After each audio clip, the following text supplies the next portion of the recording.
Well, as we first told you yesterday, after more than 40 years, Zone Radio, the group of 3 Bangor area radio stations owned by Stephen King, will be signing off at the end of this year.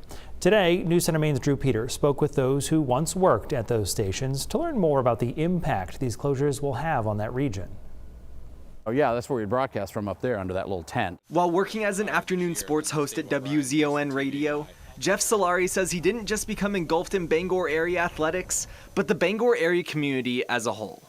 Day in and day out, you're in these gyms, you're out doing high school girls or high school boys basketball or baseball or softball or whatever, you pick the sport. It was just such interaction and such community involvement. During his 7 years on air, Solari says he learned just how important a local radio station like WZON could be to its listeners. The people who were running these radio shows, we'd see them out in the community. They were us.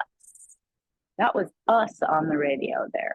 To just have that be part of your life, at the house, in your car, you hit that button, those are the voices you know, the names you know, the songs you know.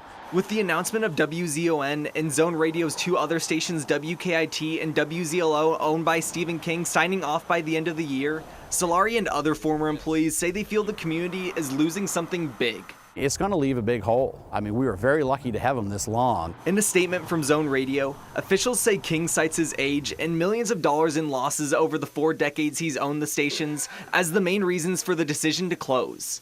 King writing, "I've loved the people who've gone to these stations every day and entertained folks, kept the equipment running, and given local advertisers a way to connect with their customers."